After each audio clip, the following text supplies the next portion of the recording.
নমস্কার বন্ধুরা, বাড়িতে যদি কিছু না থাকে, দুটো বা তিনটে ডিম থাকলে একটা দারুণ খাবার করা যাবে। এই যে যত রকম ডাল আছে বাড়িতে, যত রকম ডাল থাকবে সব ডালগুলোকে একটা সিটি দিয়ে নিয়ে রেখেছি। এই যে সব ডাল যা খুশি বাড়িতে যত রকম ডাল আছে একটু একটু করে নিয়ে নিলেই যথেষ্ট। ডালটাকে একটা সিটি দিয়ে নিয়ে রেখেছি। একটু জিরে দিয়ে দেবো,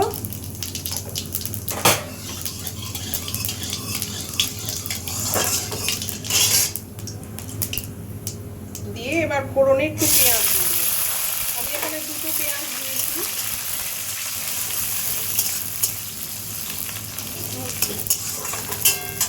আদা লঙ্কা রসুন, পেঁয়াজটা ভাজা হয়ে গেলে আদা লঙ্কা রসুন একটু বেটে দিয়ে দেবো।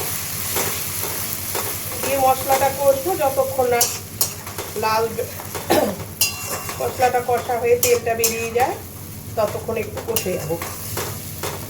হয়ে গেছে,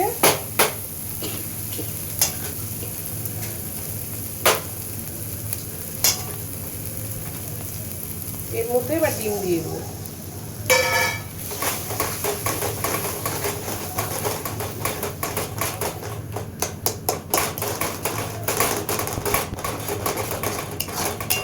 এবার ডিমটা একদম এর সাথে ঝুড়ি ঝুড়ি ঝুড়ি ঝুড়ি হয়ে যাবে।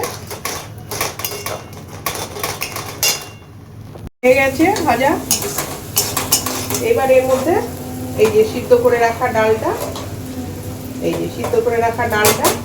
দিয়ে দেবো।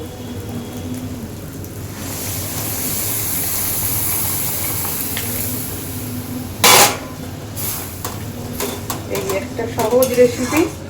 আর একটু লাস্টে নামাবার আগে একটু কসুরি মেথি, এটা ডালে ভাতে সব কিছুতেই খাওয়া যাবে। ধনে পাতা থাকলে ধনে পাতা অপশনাল, ধনে পাতা নেই বাড়িতে, তাই জন্য আমি একটু কসুরি মেথি দিয়ে দিলাম। একটু মিট মশলা দিতে পারো ইচ্ছা করলে। রুটি ভাত সব কিছু দিয়েই খাওয়া যায়।